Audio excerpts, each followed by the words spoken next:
আমার সকল বন্ধুকে জানাই স্বাগত। আমি আবার চলে এলাম একটি রেসিপি নিয়ে। রেসিপিটি দেখুন, দেখে ভালো লাগলে লাইক শেয়ার কমেন্ট অবশ্যই করবেন। আর যদি নতুন বন্ধু হয়ে থাকেন তাহলে একটা সাবস্ক্রাইব করে দেবেন। বাজার থেকে কাতলা মাছ এনেছে, চলুন আগে কাতলা মাছটা আপনাদের দেখাই। বেশ অনেকটা পরিমাণে এনেছে, বড় কাতলা ছিল।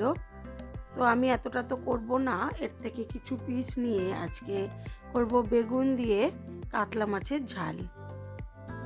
পুরোটাই করব কাঁচা লঙ্কা দিয়ে। কিভাবে করছি এই কাতলা মাছের ঝালটা সেটা দেখাই, চলুন। প্রথমে মাছগুলো ধুয়ে নেব, কিছুটা মাছ নেবো আর কিছুটা মাছ তুলে রাখবো। তো আমি কয়েকটা টুকরোই নেবো, বেশিরভাগটা পেটির টুকরোই নেবো। আমার মনে হয় কাতলা মাছের পেটিগুলো যেদিন মাছ আনে বেশ টাটকা টাটকা খেতে বেশ ভালো লাগে। আমার ভালো লাগে, আপনাদের কার কেমন লাগে অবশ্যই কমেন্ট করে জানাবেন। চলুন এখান থেকে কয়েকটা টুকরো নিয়ে ভালো করে ধুয়ে নুন হলুদ মাখিয়ে বেশ কিছুক্ষণ রেখে দেবো। আমি এই মাছগুলো আজকে রান্না করব আর এটা তুলে রাখবো। বেশ অনেকটা পরিমাণ কাঁচা লঙ্কা নিয়েছি একটু সাদা কালো সর্ষে, অল্প একটু আর পোস্ত, 1 চামচ সর্ষে আর 2 চামচ পোস্ত এই রেশিওতে নিয়েছি। আর এখানে একটু পেঁয়াজ কুচি দেবো, পেঁয়াজ বাটাও দেবো। মাছটা ধুয়ে নিয়েছি, এবারে ভালো করে নুন মাখিয়ে রেখে দেবো বেশ কিছুক্ষণ। আজকে আমি রান্না করব আমার বারান্দায় যে গ্যাস ওভেনটা রাখা আছে ওইখানে। আপনাদের সাথে শেয়ার করব আমার বারান্দাটা, এবং বারান্দাটা সাজানো নেই, তো ওখান থেকে বেশ ভালো আমার বাগান টাগান দেখা যায়, বেশ ভালোই লাগে। এখানে হাওয়া লাগে তাই রান্না করা হয় না। আজকে আমি মাছটা করব বেগুন দিয়ে।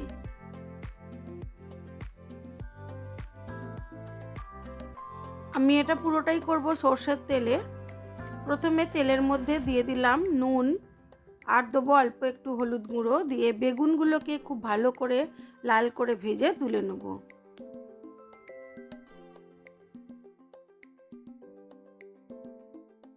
আজ আমি আমার দিদার মতো করেই মাছের ঝালটা বানাবো। তবে আমার দিদা কাঁচা লঙ্কার জায়গায় দিত গোটা গোটা শুকনো লঙ্কা, একেবারে শিলনোড়ায় বেটে দিত, সেটাও খেতে দারুণ লাগতো। আর পেঁয়াজ দিতেন না। সত্যি সেই তেল ঝাল মাছের এখনও আমার মুখে লেগে আছে।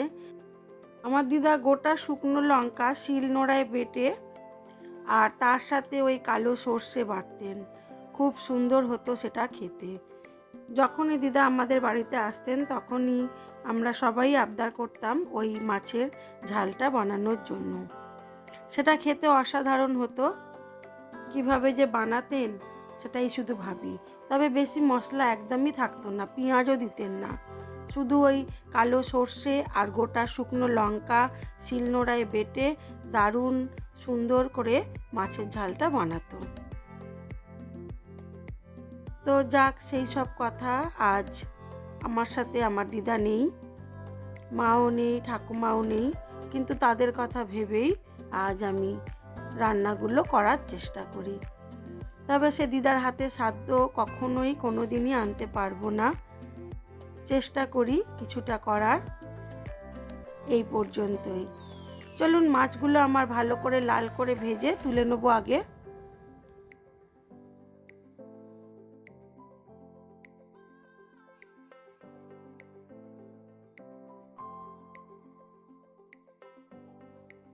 মাঝে মাঝেই আমার আজকের এই চারিদিকের পরিবেশটা আপনাদের সাথে শেয়ার করব।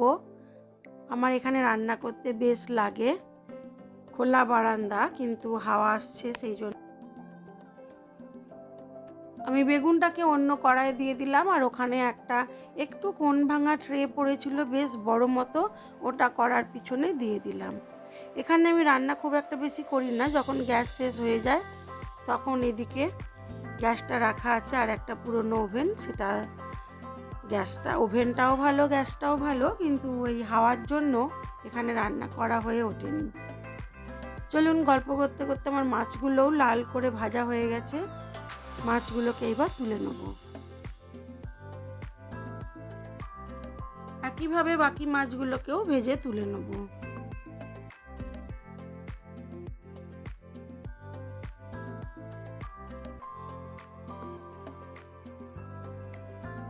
মাছের মুড়ো খেতে আমার খুবই ভালো লাগে, সেই জন্য আজকে মাছের ঝালের মধ্যে আমি মুড়োটাও দিয়ে দেবো। আজকে কিন্তু থমথম করছে, খুব একটা বেশি হাওয়া বাতাস নেই, তবে বৃষ্টিটা শুরু হয়েছিল 2টোর দিকে। আমি খাওয়া দাওয়ার পরেই ভয়েসটা দিচ্ছি। আর মাছের ঝালটাও খেতে অসাধারণ হয়েছিল।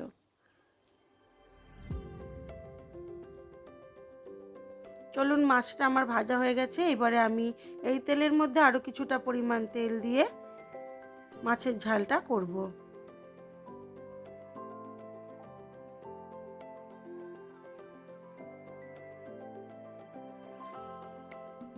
দিয়ে দিলাম অল্প একটু পেঁয়াজ কুচানো।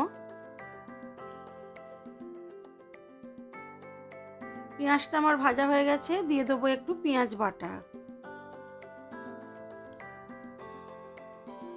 পেঁয়াজ কুচানো পেঁয়াজ বাটাটাকে খুব ভালো করে কষিয়ে নেব।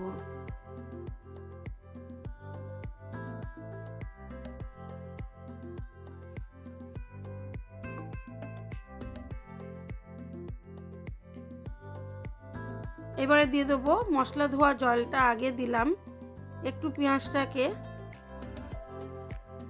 জলের সাথে কষিয়ে নিয়ে তারপরে আরেকটু ঠান্ডা জল দিয়ে দেবো সর্ষে, পোস্ত, কাঁচা লঙ্কা বাটাটা। যেহেতু আজ কম সর্ষে দিয়েছি, সেই জন্য আজ আর সর্ষেটাকে জল করে দেব না। সর্ষে, পোস্ত, কাঁচা লঙ্কা একসাথেই বেটেছি, ওটা ঢেলে দেবো।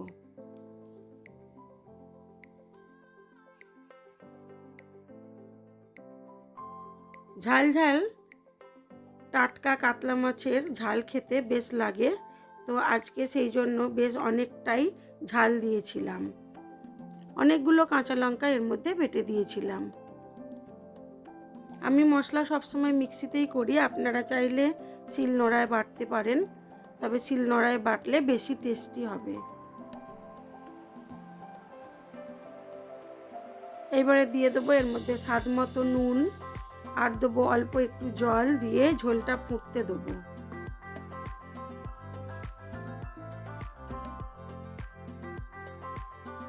ঝোলটা ফুটে উঠেছে, এবারে এর মধ্যে ভেজে রাখা মাছগুলোকে দিয়ে দেবো। আর দেবো ভেজে রাখা বেগুন। মাছ ও বেগুন দিয়ে কম আঁচে একটু রাখলেই হয়ে যাবে সর্ষে পোস্ত দিয়ে বেগুন দিয়ে মাছের ঝাল। তারপরে দেখাই চলুন আমার আজকের লাঞ্চ মেনুতে কি কি ছিল।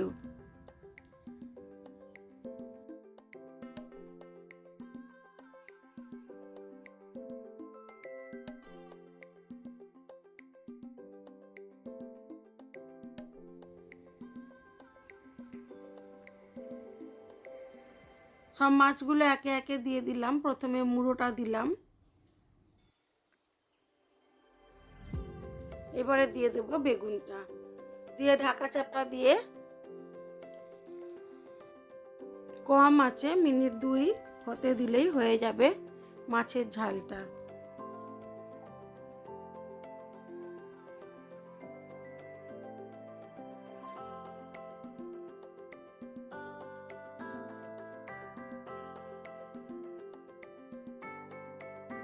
আমার আজকের মাছের ঝালটা খেতে কিন্তু খুবই সুন্দর হয়েছিল, দেখতেও সুন্দর হয়েছিল। চলুন এবারে দেখাই আপনাদেরকে আমার আজকের লাঞ্চ মেনুতে কি কি ছিল।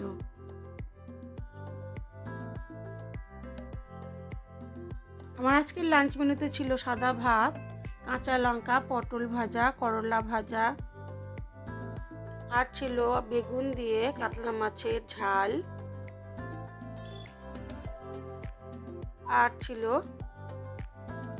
মসুর ডাল সেদ্ধ, আর ছিল ডালের বড়ার টক টক ঝাল মিষ্টি টক। আজ এইটুকুই। সবাই ভালো থাকবেন, সুস্থ থাকবেন, নিজেদের খেয়াল রাখবেন।